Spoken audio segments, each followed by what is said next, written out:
यही रे बोले अब हो गया, अब काम कर देंगे, खोल के गलत कर दिया, अब गलत काम कर देंगे।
भाई सजदे में थे, देख सकते भाई लोग सजदे में थे भाई लोग, जितने भी नियत कर रखे थे इसमें लात मारा है, पुलिस वाले ने लात मार रहा है और मुसलमानों को मार रहा है। ये इंदर की वीडियो है।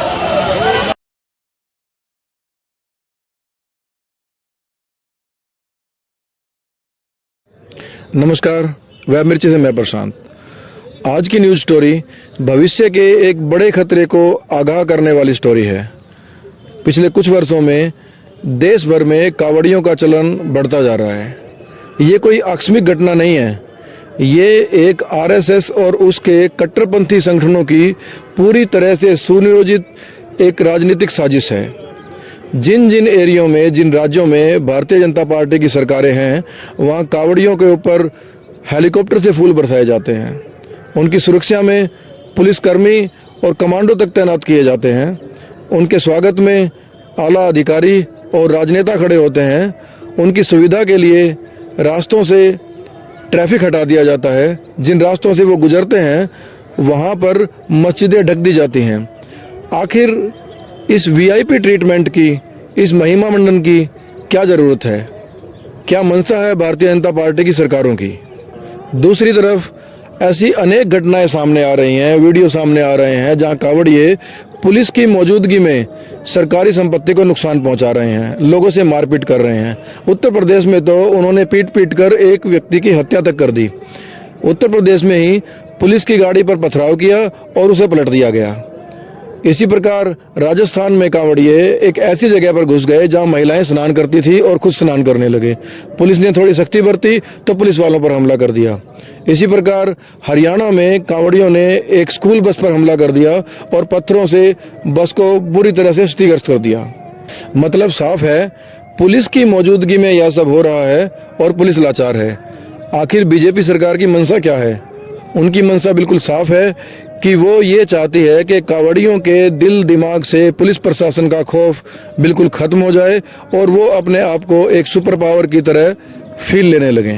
यदि हम गौर करें तो हमें साफ नज़र आएगा कि कांवड़ लेने वालों में कम उम्र के बच्चे ज़्यादा हैं और ऐसे लोग ज़्यादा हैं जिनकी जिनके पास कोई खास रोजगार नहीं है, यानी कि कोई काम नहीं है।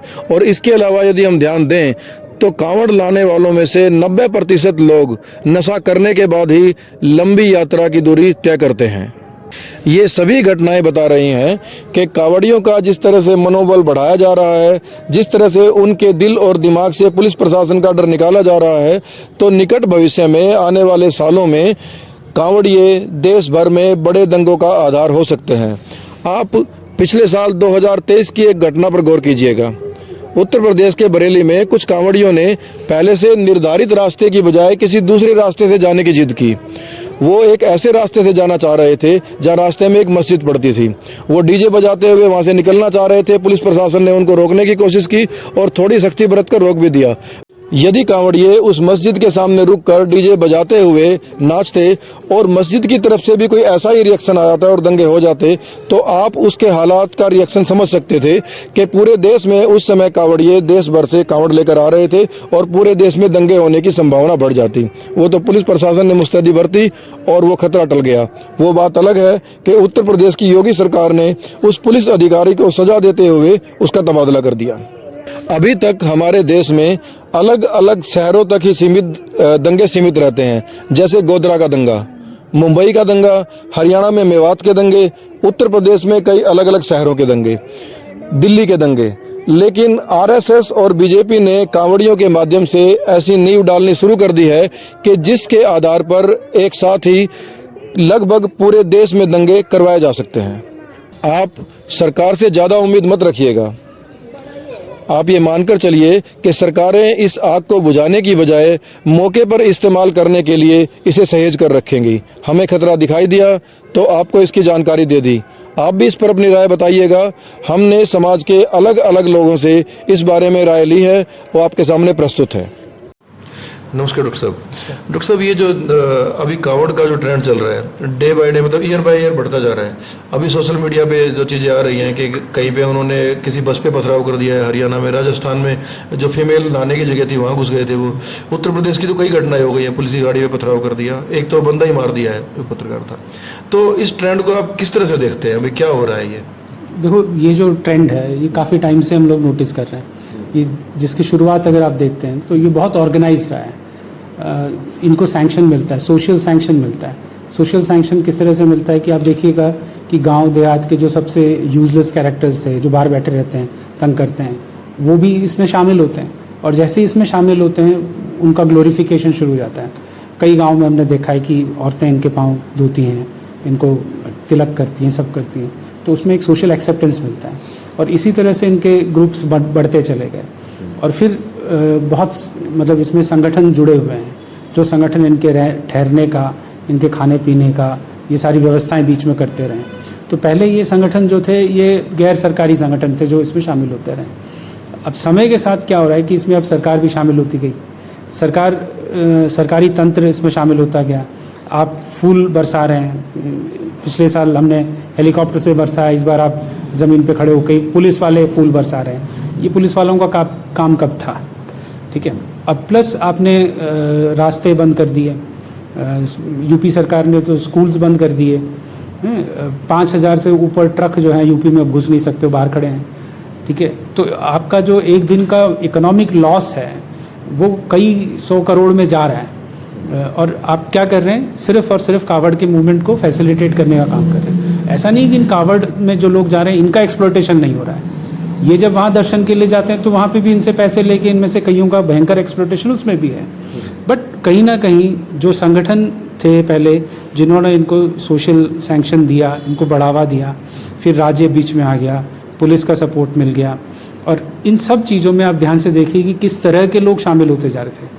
मैंने आपको शुरू में कहा कि इनमें सबसे ज़्यादा वो लोग शामिल थे जो बेरोज़गार थे, जिनके पास और कोई काम नहीं था, और कई बार वो जो आपके सोशली अनवांटेड एलिमेंट्स होते हैं, है ना, उस तरह के लोग इसमें शामिल होते चले गए। तो इन लोगों को जब एक भीड़ की पहचान मिल जाए, और ऐसी भीड़ की पहचान मिल जाए जिसमें ये भरोसा हो कि राज्य का तंत्र आपके साथ है, आप जो मर्जी करें आपको कुछ नहीं होगा, तो ये बहुत ख़तरनाक हो जाता है सिविल सोसाइटी के लिए। और इसमें फिर वो नहीं देखते कि आप किस धर्म के हैं, किस जात के हैं, क्या, उनको कोई लेना देना नहीं। ये सिर्फ़ और सिर्फ ताकत दिखाने का एक ज़रिया बन जाता है, और वही ये बनता जा रहा है। और अल्टीमेटली ये आपके स्टेट को कमतर करके मानेगा, क्योंकि स्टेट की आइडेंटिटी इसके नीचे जाएगी। आप ध्यान से देखिए, IAS IPS जो हैं वो कावड़ियों के रिसेप्शन के लिए खड़े हैं। वो कावड़िए किसको क्या मानेंगे? और अगर वो ये अनलॉफुल एलिमेंट्स हों, ऐसे लोग हों जिनका क्रिमिनल बैकग्राउंड है, ये सब है, इस तरह की भीड़ में शामिल हों, तो वो जब ये देखते हैं कि हमारे स्वागत में तो SP भी खड़ा है, DGP भी खड़ा है और कमिश्नर भी खड़ा है, तो वो आम लोगों को क्या समझेंगे? ठीक है। और फिर ये आपके सामने वायलेंस के रूप में आएगा। और फिर इसके अंदर अब क्योंकि अब सोशल मीडिया भी आ गया है, तो एक धर्म विशेष को टारगेट करना वो भी बढ़ गया। कई सारे जो ये लोग भजन चलाते घूम रहे हैं, वो कई बार बहुत प्रोवोकेटिव होता है, दूसरे को भड़काने का काम करता है। ठीक है। तो अब उसमें अगर कोई भड़क गया कहीं से, वहाँ से एक पत्थर आएगा तो ये पूरी भीड़ जाएगी। अभी रिसेंटली मैं एक वीडियो देख रहा था कि मतलब वो पुलिस थाने के अंदर घुस गए। पुलिस थाने के अंदर घुस के मतलब पुलिस वाले हेल्पलेसली खड़े हैं। पुलिस की गाड़ी, सरकारी गाड़ी आप तोड़ फोड़ करके उल्टा पलट दे रहे हैं, और पुलिस वाले वहाँ खड़े हैं, वो सिर्फ देख रहे हैं। तो आम पब्लिक को जो मैसेज जा रहा है ना, वो मैसेज ये है कि ये जो कावड़ियाँ हैं, they are beyond the law. ये कानून और आपके सारे स्टेट मशीनरीज के ऊपर हैं। ये मैसेज जा चुका है। ठीक है। तो इसको आप रीगेन कैसे करेंगे, अभी तो समझ में नहीं आ रहा है। ये फैक्ट है इसमें। तो डॉक्टर साहब, एक क्लियर सी चीज़ सामने आई है, आपने जो बोला है कि ये स्टेट को ओवरथ्रो कर जाएगा, ये सुपरसीड कर जाएगा। तो स्टेट की इंटेंशन क्या है, फिर वो कर ही क्यों रहा है इस चीज़ के लिए? स्टेट का इंटेंशन मैं आपको बहुत क्लियर बताऊं कि जो पॉलिटिकल क्लास है अभी, जो हमारे यहाँ पे जो रूलिंग पॉलिटिकल क्लास है, वो एक्चुअली चाहता ये है कि पुलिस या स्टेट मशीनरी वो काम ना करे जो वो करना चाहते हैं। वो एक ऐसी भीड़ तैयार कर रही है कि वो जो चाहें वो ये भीड़ कर ले, और उसके लिए भीड़ प्रोग्राम हो रहा है। वो चाहते हैं कि माइनॉरिटीज़ को टारगेट करें, वो चाहते हैं कि माइनॉरिटी इंस्टीट्यूशंस को टारगेट करें, वो चाहते हैं कि उनकी रोजी रोटी को टारगेट करें। तो उसमें स्टेट एक छोटा सा रोल प्ले करता है कि भाई नाम लगा दो, अपना नाम लिख के रखो, पहचान बताने में क्या दिक्कत है, बाकी काम ये भीड़ कर लेगा। तो धीरे धीरे क्या होगा कि मतलब आप स्टेट को अकाउंटेबल कर नहीं पाएंगे, क्योंकि आप कहेंगे कि मतलब स्टेट का ये काम था करने के, स्टेट कहेगा हम क्या करते कि भीड़ थी इतनी, हम ये हमारे ही लोग हैं, हमको क्या सबको गोली मार देते हैं। तो इस तरह से एक तरह से जो काम जो रूलिंग डिस्पेंसेशन है, जो अब सरकार चला रहे हैं जो लोग, वो चाहते हैं करना, लेकिन वो स्टेट के थ्रू नहीं कर पाते हैं, वो इस भीड़ के थ्रू करने में कामयाब हो रहे हैं और हो जाएंगे। तो ये तो बिल्कुल क्लियर कट ये मैसेज बता रहे हैं आप, ये समझ आ रहा है मुझे कि ये असल में रिलीजियस एक्ट है ही नहीं, ये तो पूरा प्लान्ड पॉलिटिकल एक्ट है। हाँ, आप अगर पूरा ये कावड़ और कावड़ वाला कल्चर और सारा कुछ देखेंगे ना, हमारे धर्म ग्रंथों में इसका कोई स्कोप आपको मिलेगा नहीं, इसका कोई मेंशन आपको मिलेगा नहीं। ठीक है। तो ये एक पॉलिटिकल चीज़ है जो तैयार किया गया, और इसको उसी तरह से इसका प्रचार प्रसार भी हो रहा है। इसका धर्म से कोई लेना देना नहीं है। आप अगर शिव भक्ति की बात करें, मैं केरल से हूँ, और केरल में जो शिव को जिस तरह से मानते हैं, हम ये मानते हैं कि शिव को एक मंदिर में बांधा नहीं जा सकता, और इसलिए केरल के सबसे बड़े जो शिव के मंदिर है ना, वो खुले मंदिर हैं। ओके। बड़े पीपल का पेड़ है, और उसके आसपास वो शिवलिंग वगैरह रखे हुए हैं, और लोग आते हैं, बैठते हैं आसपास, चढ़ावा चढ़ाते हैं और चले जाते हैं। ये मान के चलते हैं कि शिव जो है मतलब हर जगह विराजमान है, सर्व विराजमान है, और उनको बांधा नहीं जा सकता है। और उनके गण हैं, गण में हर तरह के लोग हैं, और उनके जो गण हैं वो शराब भी पीते हैं, जो ये लोग भी करते हैं। लेकिन समझ में नहीं आया कि ये अचानक वैष्णव कैसे हो गए, क्योंकि शिव के गण तो मांस भी खाते हैं। मांस, मदिरा, मैथुन, 3 वर्ड का इस्तेमाल लोग करते हैं। तो अब ये प्योरिटी क्लेम कैसे कर रहे हैं खाने में, जो कि शिव के गण में तो नहीं है। ठीक है। तो एक तरह से ये जो कावड़ को लेके चल रहे हैं और ये सब कर रहे हैं, इसमें जो प्योरिटी का कंसेप्ट है वो प्योर ब्राह्मणिकल कंसेप्ट है, उसका शिव भक्ति से कोई लेना देना नहीं। तीसरा, शिव भक्ति में सभी शामिल होते हैं। बहुत सारे सूफी संत जो हैं वो शिव को आराध्य मानते रहे। आप जिस कल्ट से ये यूपी के सीएम बिलोंग करते हैं, गोरख पंथ जो है, तो गोरख पंथ में तो सूफी भी शामिल होते रहे और गोरख पंथ के लोग सूफी डेरों पे जाते रहे, और अभी अचानक प्योर हिंदू कैसे हो गए? तो इसलिए ये इसका धर्म से या स्पिरिचुअलिटी से कोई लेना देना नहीं है। ये एक पॉलिटिकल चीज़ है जिसको इन्होंने धर्म का एक लवाजा, एक कवर उड़वा दिया है और उसी को ये प्रचार किए जा रहे हैं, प्योर पॉलिटिकल चीज़। लेकिन खतरनाक है। खतरनाक तो है ही, क्योंकि आप एक पॉपुलेशन को भड़का रहे हैं। और आप ध्यान से देखिएगा कि ये कल्चर जो है ये नॉर्थ में ज़्यादा है, ठीक है, और यहाँ पे आप इतनी पब्लिसिटी इसको देंगे तो बाकी स्टेट में भी फैल जाएगा, कोई बड़ी बात नहीं है। इवन केरल में भी, मतलब सबसे पढ़े लिखे स्टेट में भी एक पुंगाला करके बनाने लग गए, आर्टिंगल पुंगाला बोलते हैं। उसमें वो औरतें बैठ के लाइन में बैठ के खीर पकाती हैं। पहले वो कुछ 50 औरतें बैठा करती थी, अब आप फेस्टिवल में जाके देखिए कई किलोमीटर लंबी लाइन लगती है, हज़ारों में, ठीक है। तो वो सोशल मीडिया और ये जो मीडियम्स हैं, जितना इसका प्रचार प्रसार करेंगे ये उतना ही फैलेगा। नमस्कार चरणजीत जी। नमस्कार। मैं ये जानना चाह रहा हूँ आपसे, जो ये कांवड़ियों का ट्रेंड बढ़ता जा रहा है और जो घटनाएं हम देख रहे हैं सोशल मीडिया पे या टीवी पे कि वो कहीं भी तोड़फोड़ कर रहे हैं, मारपीट कर रहे हैं, पुलिस सुरक्षा दे रही है, तो इसको आप किस तरीके से देखते हैं? मैं तो इसको सारा पॉलिटिकल मानता हूँ जी। अच्छा। क्योंकि ये आरएस और बीजेपी के अंदरूनी जो अपने आप को हिंदू कट्टरपंथी को एकजुट करने की लड़ाई चल रही है। अभी कुछ दिन पहले से जो योगी को हटाने की जो कवायद चल रही है अमित शाह और मोदी की तरह, क्योंकि समय समय पर ये कट्टरपंथी चेहरा कोई ना कोई रहा है और आज के टाइम में योगी से बड़ा चेहरा कोई नहीं है, और उसी को ही ऊपर उठाने के लिए ये सब किया जा रहा है ताकि हिंदू कट्टरपंथी जो सोच है, कट्टरपंथी सोच, वो एक छत्र छाया में इसकी आए। और योगी इनको संरक्षण भी दे रहे हैं, इन पे कोई कार्रवाई भी नहीं करते, जबकि दूसरे समुदाय के पीछे बुलडोजर उसी टाइम चल जाता था। इनको तो बल्कि फूल भी बरसाए जा रहे हैं, इन पे इनको सिक्योरिटी भी दी जा रही है और इन पे कोई कार्रवाई भी नहीं दे रही। यानी कि वो साफ साफ ये संदेश देना चाहते हैं कि कट्टरपंथी मेरी छत्र छाया के नीचे संरक्षण भी मिलेगा, कोई कार्रवाई भी नहीं करेगी, और जो आपने करना है खुल के करो। ये मैं मानता हूँ इसकी। तो आपने कहा कि समय समय पे कट्टरपंथी नेता रहे हैं। हाँ। जैसे बाल ठाकरे थे, अच्छा, और लाल कृष्ण आडवाणी थे, फिर पीछे मोदी थे, और आज के टाइम में तो योगी है। इसी को और आरएस को और बीजेपी को चाहिए क्या? एक यही चाहिए हिंदू चेहरा जो कट्टरपंथी को इकट्ठा रख सके। तो ये सभी को मजबूत है, उसी को मजबूत करने में लगे हैं। जहाँ तक तो मतलब आप ये मानते हो कि आरएसएस का जो अगला कट्टरपंथी चेहरा होगा वो मोदी के बाद योगी होगा? हाँ, क्लियर है जी, वो योगी है जिसके बाद बना रहे हैं, उसी को बना रहे हैं। तभी तो हट नहीं रहा ना, इतनी पूरा जोर लगा लिया अमित शाह ने और मोदी जी ने उसको हटाने के लिए, पूरी लोबी ने जो हटा नहीं। सारे इलेक्शन के बाद सभी ने, मुख्यमंत्री ने इस्तीफा दिया, योगी अभी डटे हुए हैं। तो उनका यही कारण है कि वो कट्टरपंथी चेहरा जो है ना वो अपना बनाए रखना चाहते हैं ताकि वो मजबूत रहे। तो उन्हीं को मैं मानता हूँ कि ये उसी के है इसमें। तो लेकिन ये बात है कि जब ये उग्र होंगे तो ये नहीं देखेंगे भी किस जात के आगे दंगे होंगे, क्या होंगे, नहीं, कोई मतलब कुछ भी हो सकता है। जी जी, कुछ भी हो सकता है। मतलब ये साफ है कि ये धार्मिक घटना नहीं है कावड़ी है, ये राजनीतिक है। धार्मिक घटना है। देखो जी, अब यहाँ रतिया में भी बसों पे जो तोड़फोड़ की है वो भी एक अलग समुदाय का हो गया। तो और जो रिक्शा चालक वो रिक्शा तोड़ दी, वही मर गया, वो भी, तो वो भी एक हिंदू धर्म से ही था वो भी। तो इसमें तो धर्म का मुझे तो कोई लगता नहीं, कोई और पुलिस ने कोई कार्रवाई नहीं की है? वो करेगी नहीं जी ये। अच्छा, ये वो करेगी नहीं जी, कोई संरक्षण है जी उनका, पूरा संरक्षण है जी। वो नहीं तो इतने में बुलडोजर चल जाता।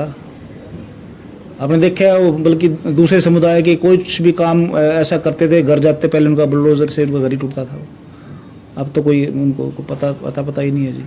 उन पे तो फूल बरसाए जा रहे हैं। सिक्योरिटी अभी तो सोशल मीडिया पे चल ही रहा है वो, जैसे वो उनको फोर्स से उनको संरक्षण दिया जा रहा है। तो ये नमस्कार उदय जी। उदय जी, मैं ये जानना चाह रहा था, जो कावड़ का ट्रेंड बढ़ रहा है अभी कावड़ियों का, और इसके साथ साथ ही जिस तरह से खबरें आ रही हैं सोशल मीडिया पे भी और भी कि कहीं इन्होंने मतलब स्कूल वैन पे तोड़फोड़ कर दी है, एक पत्रकार मार दिया, एक आदमी मार दिया इन्होंने, और पुलिस की गाड़ी तक पलट दी, थाने में जाके हमला कर दिया, और कहीं ना कहीं पुलिस इनको प्रोटेक्शन दे रही है, सरकारें इन पे फूल बरसा रही हैं। तो आप इन चीज़ों को किस तरह से देखते हो? मैं एक चीज़ देख रहा हूँ प्रशांत, एक बार तो मैं कावड़ की जब बात करते हैं थोड़ा सा एक बार ये देखना चाहिए कि कावड़ जब आज से 20-25 साल पहले आती थी, जब हम छोटे छोटे होते थे, हमने वो कावड़ का दौर देखा कि कुछ लोग जा रहे हरिद्वार कावड़ लेके आते हैं, बहुत शांति के तरीके से आते हैं, वो बम बोले बोलते हुए। और गाँव में जब आते हैं पहले दिन महिलाएं दूध पिलाने जाती है, केले लेके जाती है, जो भी इनके परिवार से गए हैं, और हम छोटे बच्चे थे स्कूल से देखने जाते थे।